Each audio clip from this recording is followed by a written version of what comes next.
Mi hija patrocinó mi tarjeta verde. Ahora amenaza con llamar a inmigración y hacerme deportar cada vez que me niego a gastar todo mi cheque de seguridad social en sus hijos.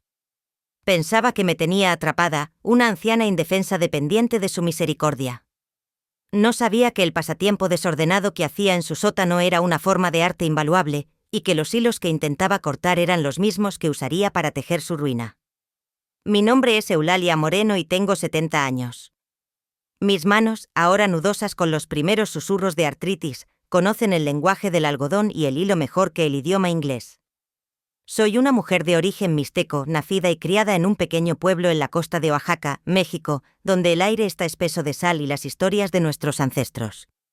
Durante la mayor parte de mi vida, fui una tejedora de historias, cosiendo la historia de mi gente en tela, tal como lo habían hecho mi madre y su madre antes que yo. Pero durante los últimos 5 años, mi vida ha sido aquí, en una casa beige extensa en el suburbio acomodado de Coral Gables, Florida. Un lugar sin sal en el aire y con muy pocas historias que me importe recordar. Vivo con mi hija Paloma, su esposo Ignacio y sus 2 hijos. Vine aquí después de que mi esposo Mateo falleciera, con una tarjeta verde patrocinada por Paloma. Pensé que venía a ayudar a criar a mis nietos, a pasar mis años dorados rodeada de familia. Aprendí muy rápido que no me trajeron aquí para ser abuela. Me trajeron para ser una fuente de ingresos. El ritual ocurre el 3 de cada mes, el día en que mi cheque de seguridad social se deposita en mi cuenta bancaria. Es un día que he llegado a temer más que cualquier otro. Paloma me encuentra usualmente en la cocina y tiene una lista. Su rostro está arreglado en una máscara de paciencia tensa. La mirada de una mujer ocupada e importante obligada a lidiar con una tarea administrativa tediosa. Mamá comienza sin levantar la vista de su teléfono donde está la lista. Necesitamos revisar los gastos de los niños para este mes. Los gastos siempre son asombrosos. El mes pasado fue tutoría para colocación avanzada para mi nieto de 12 años, una nueva mochila de diseñador para mi nieta de 10 años porque la vieja era tan de la temporada pasada, y los tenis más caros y nuevos para ellos 2 porque, como explicó Paloma, no puedes tenerlos luciendo desaliñados en la escuela. Mamá refleja en toda la familia. El total siempre llega a justo más de $900. Mi cheque de seguridad social es de $957. Este mes la lista incluye una nueva tableta y una cuota para una liga de fútbol competitivo de viajes. El total es $1,050. Paloma, digo mi voz baja, mis manos aferradas al borde de la encimera de granito. Esto es más que todo mi cheque. Tomaría todo y tendría que sacar de mis pequeños ahorros. Este es el momento. El momento en que la máscara de la hija ocupada cae y emerge el rostro del depredador. Sus ojos, que habían estado escaneando su teléfono, se levantan para encontrarse con los míos. Son fríos y duros. ¿Es eso un problema?, mamá pregunta, su voz perdiendo todo su calor. Me deja sin nada, susurro. Para mis cosas personales, para el plato de la colecta en la iglesia. La iglesia estará bien, dice, su voz aguda ahora. Da un paso más cerca, bajando su voz a un siseo conspirador y amenazante. No olvidemos cómo llegaste aquí. Yo patrociné tu tarjeta verde. Firmé una declaración jurada de apoyo prometiendo al gobierno de los Estados Unidos que no te convertirías en una carga pública. Si te niegas a contribuir al hogar, a los niños que son tu propia sangre, entonces me parece que te estás convirtiendo en una carga pública. Sería una terrible vergüenza si tuviera que hacer una llamada telefónica. Una terrible vergüenza si los servicios de inmigración tuvieran que involucrarse. La amenaza cuelga en el aire entre nosotras, espesa y asfixiante. Es su arma la que empuña con precisión quirúrgica cada mes. El miedo que inspira es algo frío y metálico en mi estómago. El pensamiento de ser deportada, de ser enviada de vuelta a México en vergüenza, una mujer que había fallado, rechazada por su propia hija. Es un terror que eclipsa todo lo demás. Estoy atrapada. Ella lo sabe. Así que hago lo que siempre hago. Asiento con la cabeza, mis ojos bajos. Voy a mi habitación, saco mi chequera y escribo un cheque a mi hija por $1,050, dejando mi propia cuenta casi vacía. Soy una prisionera, y este es el precio de mi libertad condicional mensual. Mi vida en esta casa es un estudio en invisibilidad. Mi tejido, la forma de arte que es el núcleo mismo de mi ser, está relegado a un rincón polvoriento del sótano sin terminar. Paloma lo llama mi pasatiempo desordenado.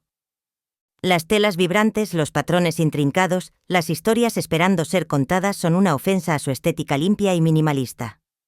¿Puedes por favor mantener tus retazos aquí abajo, mamá?, dirá. Hace que la casa luzca desordenada.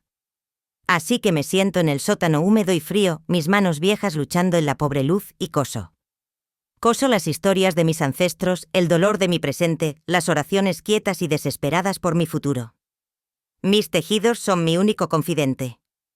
Son el único lugar donde se me permite existir plenamente.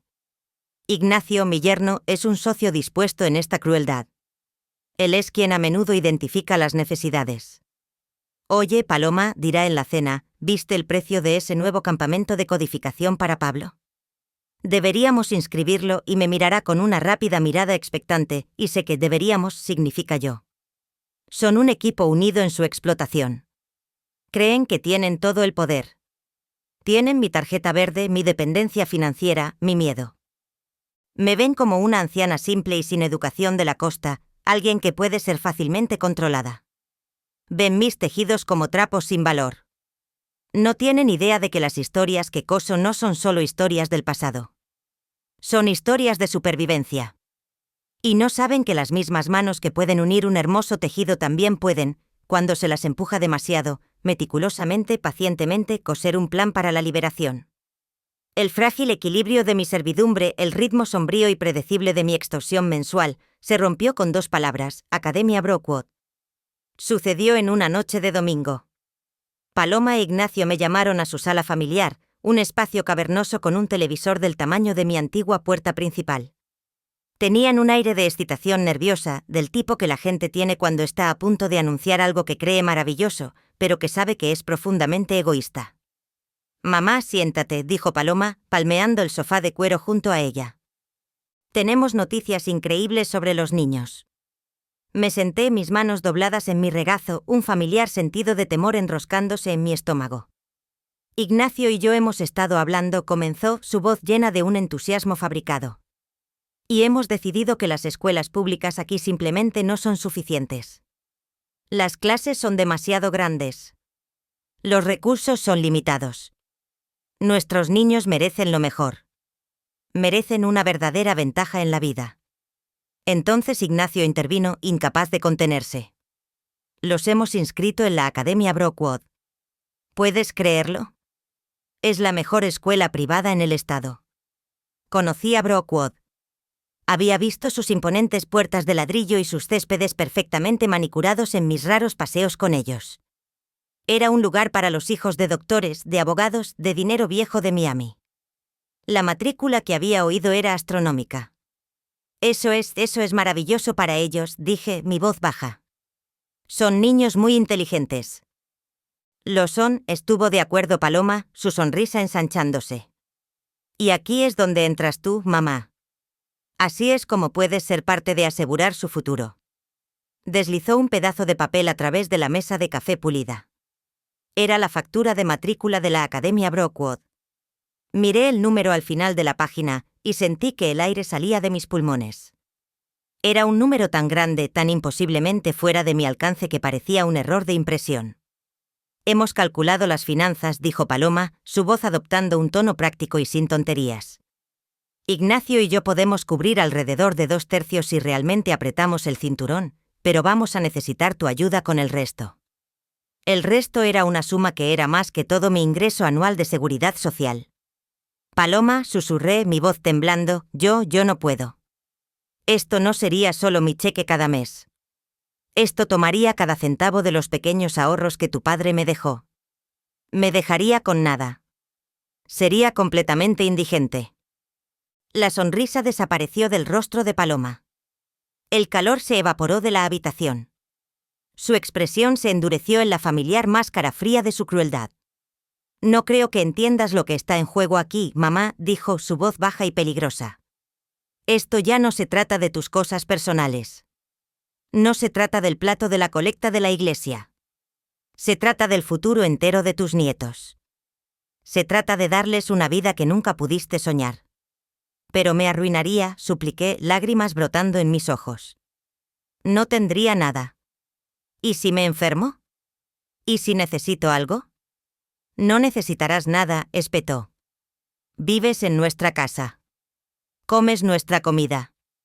Tus necesidades están cubiertas. Esto no es una negociación, continuó, su voz bajando a un susurro venenoso. Se inclinó cerca, sus ojos perforando los míos. Esta es una elección. Puedes ser la abuela que invierte en su familia, que asegura el futuro de sus nietos, que garantiza su lugar en este hogar. O hizo una pausa, dejando que la amenaza colgara en el aire, espesa y pesada. O puedes ser la anciana egoísta que se ha convertido en una carga pública. Puedes ser la mujer cuya propia hija tuvo que hacer una llamada muy difícil, muy dolorosa, a las autoridades de inmigración. Se puso de pie, elevándose sobre mí. Tienes dos opciones, mamá.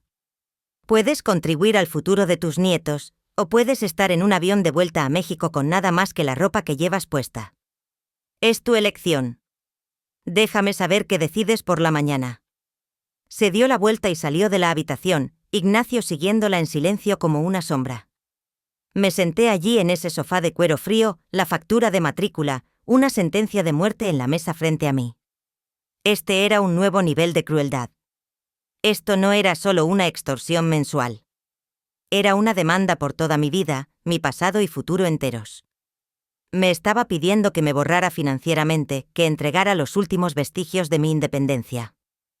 El pequeño nido que mi Mateo había trabajado toda su vida para dejarme. La amenaza ya no era solo una amenaza. Era un ultimátum. Mi cumplimiento a cambio de un techo sobre mi cabeza, mi silencio a cambio de mi tarjeta verde. Algo dentro de mí, algo que había sido doblado y magullado durante 5 largos años, finalmente se rompió. El miedo todavía estaba allí. Un nudo frío y duro en mi estómago. Pero por primera vez fue eclipsado por algo más. Una ira pura, limpiadora y justa. Una ira por la codicia de mi hija. Una ira por la complicidad de mi yerno. Pero sobre todo una ira conmigo misma por permitirles que me disminuyeran, que me hicieran sentir pequeña e inútil. Yo era Eulalia Moreno. Era una hija de la nación mixteca. Mis ancestros habían sobrevivido al pasaje medio. Habían sobrevivido a la esclavitud. Habían sobrevivido a la discriminación. Habían sobrevivido con su dignidad y sus historias intactas. Y yo sobreviviría a esto. Me puse de pie del sofá, mi espalda recta. Bajé al sótano frío y húmedo, a mi pequeño rincón del mundo. Miré mis tejidos, las historias de las luchas y supervivencias de mi gente. Pensaban que me estaban dando una elección entre ruina financiera y deportación. Estaban equivocados. Acababan de darme una tercera elección, luchar. Y yo, una mujer que había estado callada durante demasiado tiempo, finalmente estaba lista para hacer algo de ruido. La noche después del ultimátum fue la más larga de mi vida. No dormí. Me senté en mi pequeño y ordenado dormitorio, el silencio de la gran casa presionándome. La elección que me habían dado no era elección en absoluto.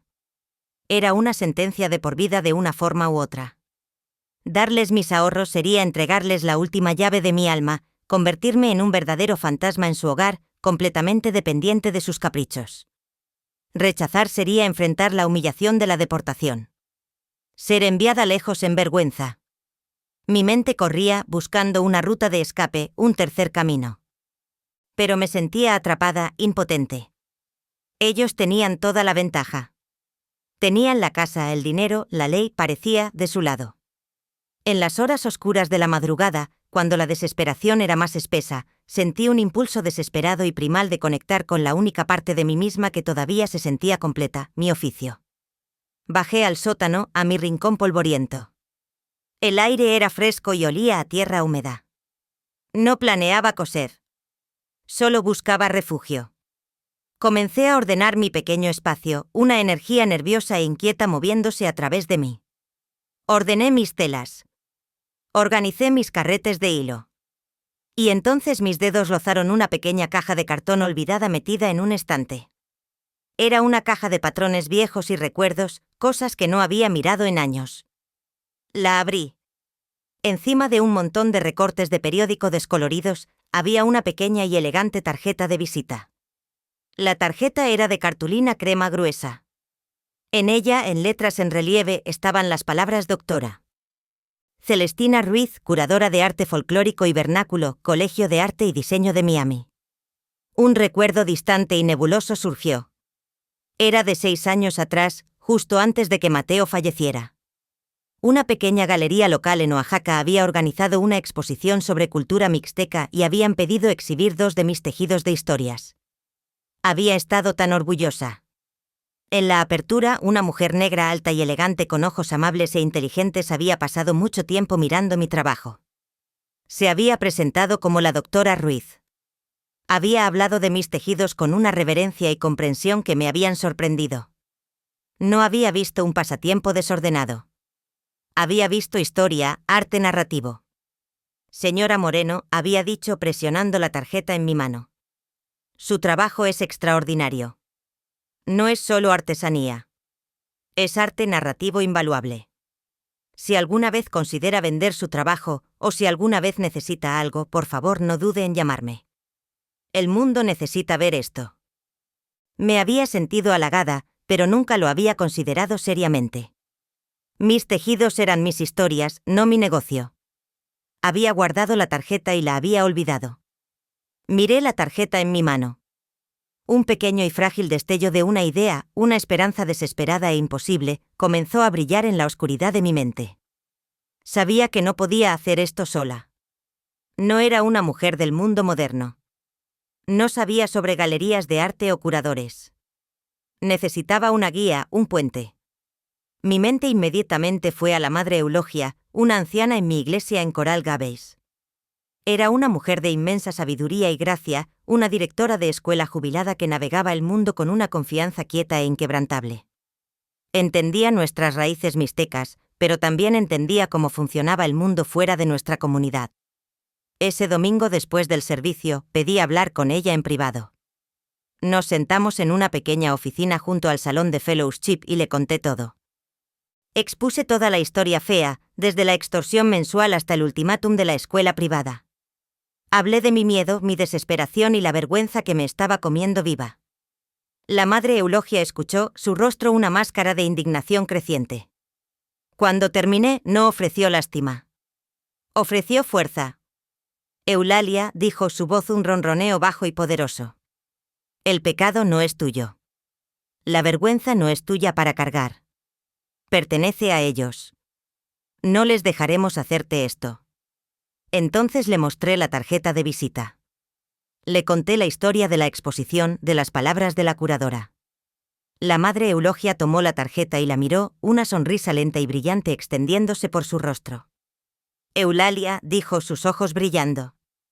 ¿Sabes quién es esta? La doctora Celestina Ruiz es una de las historiadoras de arte más respetadas del país. Es una hacedora de reyes en el mundo del arte folclórico latino. Esta tarjeta no es solo una tarjeta. Es una llave. Una llave a una puerta que ni siquiera sabías que existía. El destello de esperanza dentro de mí creció más brillante. ¿Pero qué hago?, pregunté, mi voz temblando. No puedo solo llamarla. No, dijo la Madre Eulogia, su mente ya trabajando. No llamaremos. Escribiremos. Redactaremos un correo electrónico. No como una víctima pidiendo ayuda, sino como una maestra artesana reenganchándose con una colega respetada. Pasamos la siguiente hora en su computadora. Con su guía elaboramos un correo electrónico. Era una obra de genio simple y digna. Me reintroducía, mencionaba nuestro encuentro previo y declaraba que después de un largo hiato debido a asuntos familiares, estaba tejiendo de nuevo y explorando la posibilidad de representación para mi trabajo. Adjuntamos 2 fotos de alta calidad de mis tejidos más recientes, tejidos que había terminado en el silencio solitario del sótano. Uno contaba la historia del viaje de mi abuela desde las islas del mar hasta el continente. El otro, más abstracto, era un tapiz de mi propio duelo y resiliencia desde que llegué a América. Enviamos el correo y luego esperamos. Volví a casa esa tarde sintiendo un extraño sentido de paz. Había hecho algo. Había dado un pequeño paso tembloroso hacia un nuevo camino. No sabía a dónde llevaría, pero por primera vez en 5 años, Era un camino de mi propia elección. Había encontrado un hilo olvidado y había comenzado, con la ayuda de una mujer sabia, a tejerlo en un nuevo patrón. La respuesta llegó menos de 24 horas después. La madre Eulogia me llamó, su voz zumbando con una excitación que no había oído en años.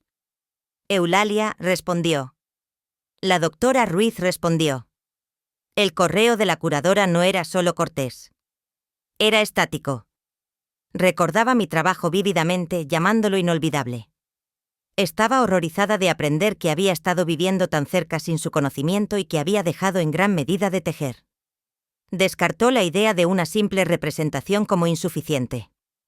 Este no es trabajo que pertenezca a una pequeña galería de artesanía. Señora Moreno, escribió, este es trabajo que pertenece a un museo. Sería un honor facilitar una vista privada para usted. Tengo unos amigos en el mundo del arte de Miami que creo que estarían muy interesados en ver su trabajo. ¿Está disponible para reunirse la próxima semana? ¿Una vista privada? ¿Amigos? Las palabras sonaban tan extranjeras, tan intimidantes. Pero la madre Eulogia era resuelta. Esto es Eulalia. Dijo, esta es nuestra apertura. Dirás que sí. Y así, con la madre Eulogia como mi guía y campeona, acepté. La semana previa a la reunión fue un torbellino de preparaciones secretas. Elegí mis 2 mejores y más intrincados tejidos de historias. Uno era el que llamaba Memoria de agua salada, que contaba la historia del viaje de mis ancestros. El otro era Flor del sótano. El tejido que acababa de terminar, una pieza compleja y abstracta que comenzaba con colores oscuros y opresivos en la parte inferior y lentamente florecía en tonos vibrantes y esperanzadores en la superior. Era la historia de mi tiempo en la casa de mi hija. La madre Eulogia insistió en que comprara un vestido nuevo, un vestido de lino azul marino simple pero elegante que me hacía sentir digna. Me entrenó en cómo hablar de mi trabajo, no como un pasatiempo, sino como un legado. No eres una víctima, Eulalia, me dijo estrictamente. Eres una maestra de tu oficio. Hablarás como una. La reunión no se llevó a cabo en una galería sofocante, sino en la hermosa sala de estar llena de luz de la propia casa de la doctora Ruiz en un barrio histórico de Miami. Cuando llegamos, me quedé atónita al ver que no era solo una charla casual. Había otras 5 personas allí. La doctora Ruiz las presentó. Había una pareja adinerada conocida por tener una de las colecciones privadas más grandes de arte folclórico latino en el sur.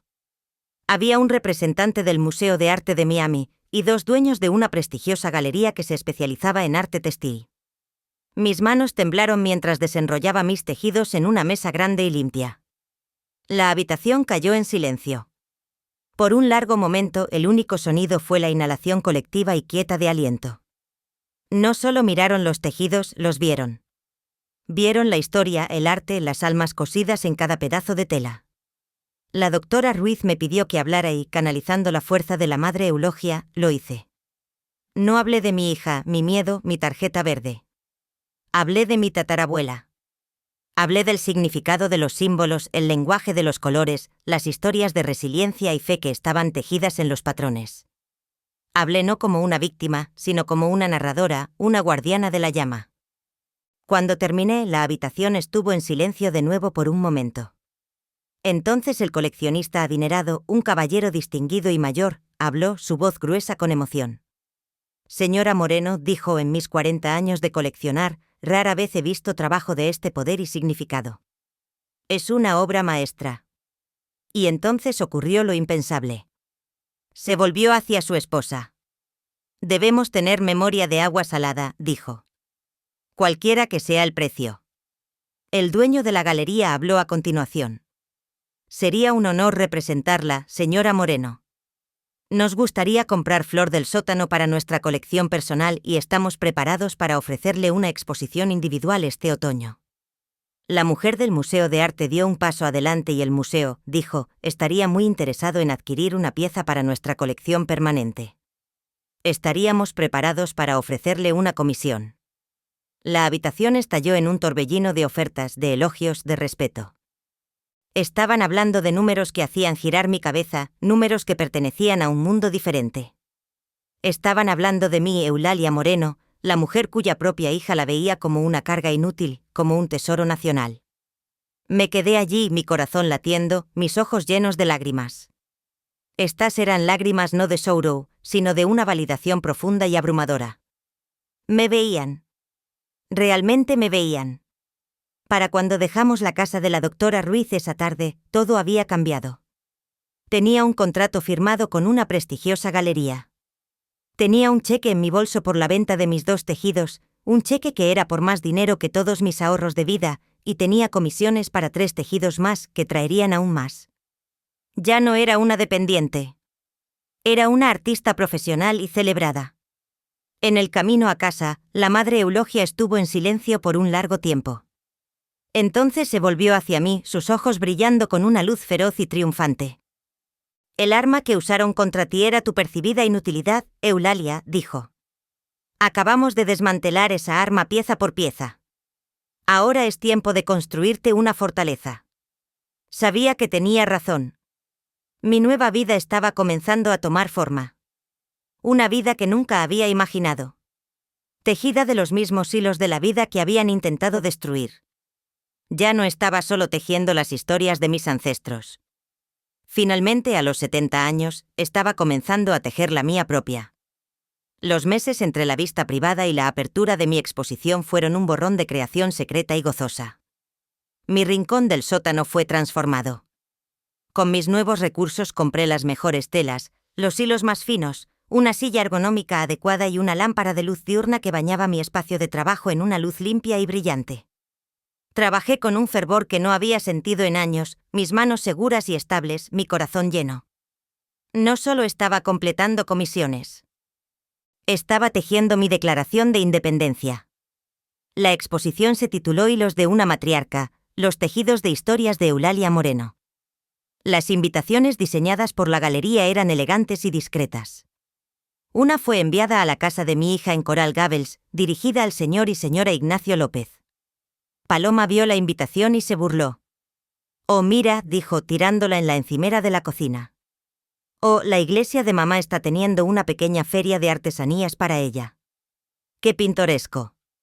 «¿Vamos?», preguntó Ignacio. «Supongo que tenemos que ir», suspiró Paloma, su voz llena de martirio. «Tenemos que mostrar apoyo a su pequeño pasatiempo. Iremos por 20 minutos, sonreiremos y nos iremos». No tenía ni idea. Todavía me veían como su dependiente, su problema. El pago mensual de matrícula para la Academia Brookwood estaba vencido, y se estaban preparando para la confrontación final que aplastaría el alma conmigo. Asumían que mi quietud en los últimos meses era una señal de mi rendición inminente. La noche de la apertura, llegaron tarde, vestidos como si estuvieran parando de camino a un evento real.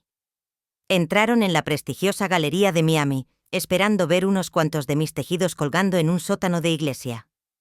En cambio, entraron en una escena de un universo diferente. La galería estaba llena de la élite del mundo del arte y social de Miami. Camareros en chaquetas blancas impecables se movían a través de la multitud con bandejas de champán y elegantes jorts de orfebres. Un cuarteto de cuerdas tocaba suavemente en la esquina, y en las paredes blancas prístinas, iluminadas por focos, colgaban mis tejidos, mis historias, mi alma. Cada uno estaba acompañado por una pequeña placa discreta con el título, la descripción y una etiqueta de precio que hizo que los ojos de Paloma se abrieran en incredulidad. Me vieron al otro lado de la habitación.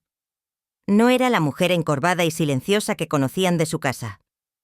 Estaba de pie alta en mi nuevo vestido azul marino, rodeada por un círculo de admiradores, incluyendo a la doctora Ruiz, la curadora del museo y los coleccionistas adinerados que habían comprado mis primeras piezas. No era una carga. Era la invitada de honor. Era la reina de esta corte. Se quedaron congelados junto a la entrada, sus rostros una máscara cómica de shock y confusión. Observaron mientras la gente se acercaba a mí, estrechando mi mano, sus voces llenas de reverencia.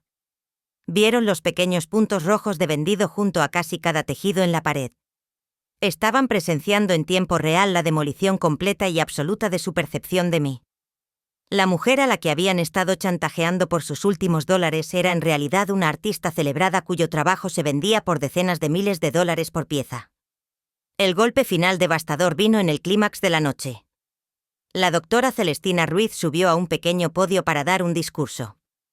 Habló de la tradición mixteca, de la importancia de preservar el arte narrativo y del redescubrimiento de un verdadero tesoro nacional, gesticulando hacia mí. La habitación estalló en aplausos. Entonces su voz adoptó un tono más serio. El arte no se crea en el vacío, dijo, sus ojos escaneando la multitud. Y tenemos el deber de proteger a nuestros artistas, especialmente a nuestros ancianos, de la explotación. Por eso estoy orgullosa de anunciar el establecimiento de una nueva iniciativa financiada por un donante anónimo generoso. Hizo una pausa para efecto dramático. Vi a Paloma e Ignacio intercambiar una mirada nerviosa. Esta noche estamos lanzando el Fondo Escudo de Matriarcas, anunció la doctora Ruiz, un fondo de defensa legal dedicado a proporcionar servicios legales pro bono de inmigración y contratos a artistas ancianos e inmigrantes que puedan estar enfrentando coerción o explotación de aquellos de quienes dependen. La habitación aplaudió de nuevo, esta vez con un murmullo sabedor. Y la doctora Ruiz continuó, su voz resonando con poder. Para lanzar este fondo me gustaría presentar a su consejo principal, un hombre que ha donado generosamente su tiempo a esta causa. Es uno de los mejores abogados de inmigración en el estado de Florida. Gesturó a un hombre de aspecto distinguido que dio un paso adelante de la multitud. Caminó hacia mí y sacudió mi mano cálidamente. Entonces giró su cabeza y miró directamente con intención, a través de la habitación a Paloma e Ignacio. Su mirada era fría, aguda y llena de amenaza profesional. Estoy muy interesado, dijo, su voz lo suficientemente alta para que los cercanos oyeran. En cualquier caso donde el patrocinio de tarjeta verde se esté usando como herramienta para coerción financiera o emocional.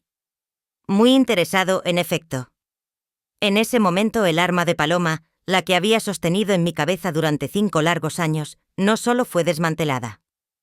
Fue fundida y reforjada en un escudo para mí y una espada que ahora apuntaba directamente a su propio corazón. Su rostro se puso pálido. El color se drenó de sus mejillas, dejando atrás una máscara cerosa y aterrorizada. Agarró el brazo de Ignacio y sin una palabra se dio la vuelta y huyó de la galería, abriéndose camino a través de la multitud de gente que celebraba a la mujer que habían intentado destruir. El develamiento estaba completo. No había levantado mi voz. No había pronunciado una sola palabra de acusación. Simplemente había entrado en la luz y permitido que mi propio valor fuera visto. Y en esa luz, su oscuridad fue expuesta para que todo el mundo la viera. La noche de la exposición fue el comienzo de mi nueva vida.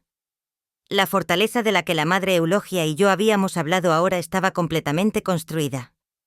Sus muros hechos de independencia financiera, eclán público y protección legal. La amenaza de deportación, el arma que había colgado sobre mi cabeza durante 5 largos años, se había ido para siempre. Era libre. Mi primer acto como mujer libre fue mudarme de la casa de mi hija. No tuve una confrontación dramática. Simplemente hice que mi abogado les enviara una carta cortés y formal informándoles que vacaría las premisas dentro de la semana. Con las ganancias de la venta de mis tejidos, compré un hermoso condominio lleno de luz en un barrio tranquilo y frondoso. Tenía un gran solario con una vista perfecta de un árbol de magnolia, y inmediatamente lo convertí en mi nuevo estudio de arte adecuado. El silencio en mi nuevo hogar no era el silencio opresivo y solitario de la casa de Paloma. Era un silencio pacífico y creativo lleno de la promesa de mi propio futuro. Pasaba mis días haciendo lo que amaba, tejiendo. Pero ahora lo hacía no en un sótano oscuro y húmedo, sino en una habitación llena de luz, rodeada de los mejores materiales. Mi arte ahora mi sustento. La exposición me convirtió en una figura celebrada en el mundo del arte de Miami. La historia de mi redescubrimiento era una narrativa poderosa. Y aunque nunca hablé públicamente de la crueldad de mi hija, la verdad tenía una forma de circular. Los susurros quietos en la galería en la noche de apertura crecieron en una narrativa constante y condenatoria que se extendió a través de los mismos círculos sociales y eclesiásticos que Paloma e Ignacio valoraban tanto. No solo eran vistos como ingratos, eran vistos como monstruosos. Su mundo, construido sobre una base de mis cheques de seguridad social extorsionados y la imagen de éxito acomodado, comenzó a desmoronarse con una velocidad asombrosa. El colapso más inmediato fue financiero. Mi ingreso se había ido. Ya no podían pagar la matrícula staggering en la Academia Brookwood. Tuvieron que sacar a sus hijos a mitad de semestre. Una admisión pública y humillante de su fracaso financiero. Sus vidas sociales se marchitaron. Las invitaciones a las fiestas del barrio y eventos de caridad que eran tan importantes para Paloma dejaron de llegar. Los amigos se volvieron distantes. Fueron ostracizados. Su historia una mancha que no podían lavar. Para gente tan obsesionada con las apariencias, esta muerte social era un destino peor que cualquier otro. El golpe final inevitable vino cuando ya no pudieron pagar la hipoteca de su gran e impresionante casa en Coral Gables. El cartel de venta que se puso en su césped prístino fue un monumento a su propia codicia y estupidez. Se vieron obligados a vender con pérdida y reducirse a un pequeño y apretado apartamento en una parte menos deseable de la ciudad, el tipo de vida que siempre habían mirado por encima del hombro. No me regocijé en su caída. Simplemente la observé desde la distancia con una especie de finalidad triste y desapegada. Habían tejido su propio sudario y ahora se veían obligados a usarlo. Mi vida, en contraste, floreció. La exposición Hilos de una matriarca fue tan exitosa que viajó a otras ciudades. Recibí una subvención para establecer un taller para enseñar el arte del tejido de historias mixteco a una nueva generación de mujeres jóvenes, asegurando que el oficio, mi oficio, no se extinguiera. Mis días estaban llenos de propósito, de respeto, de la alegría de la creación. Estaba rodeada no por captores sino por estudiantes, por compañeros artistas, por amigos que me valoraban por quien era, no por lo que podía darles. Un día, llevó una carta a mi nuevo condominio. Era de Paloma. Era una carta larga, divagante y autocompasiva llena de excusas y culpas.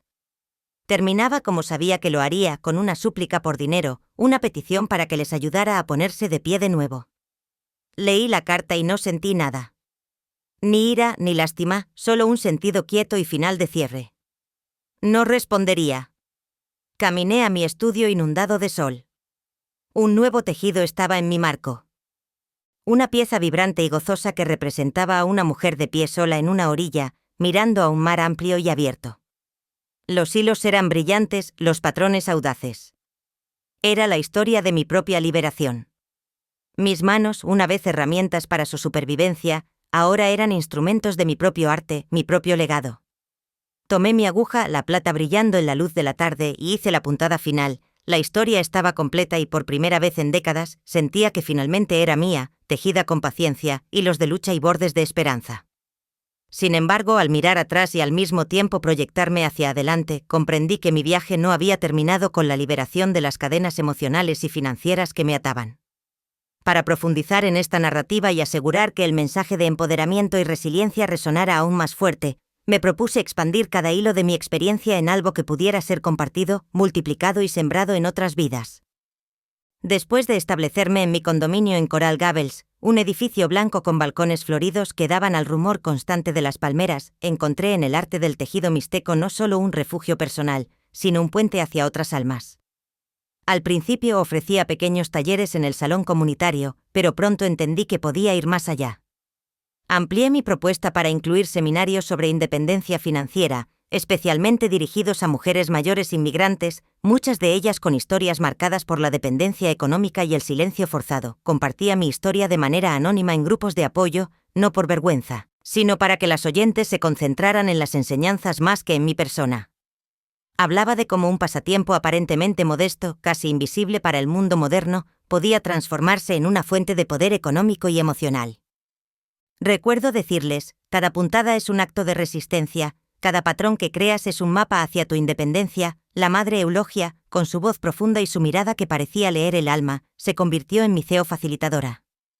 Entre las dos ayudamos a docenas de mujeres a descubrir talentos que ni ellas mismas sospechaban, desde recetas ancestrales que podían convertirse en negocios culinarios, hasta artesanías que, con un toque de diseño contemporáneo, se transformaban en piezas únicas para el mercado moderno. Una de nuestras alumnas, una viuda guatemalteca de manos incansables, convirtió sus bordados en una línea de moda que hoy se vende en boutiques exclusivas de Miami. Recuerdo el día en que me abrazó con lágrimas que brillaban como cuentas de vidrio, diciéndome, «Usted no solo me enseñó a bordar para vender, me enseñó a creer que merecía mi propia vida». Mi influencia comenzó a tejer una red invisible pero firme. No era solo un grupo de talleres, era una comunidad de mujeres que se apoyaban mutuamente, que celebraban cada venta, cada paso hacia la autonomía.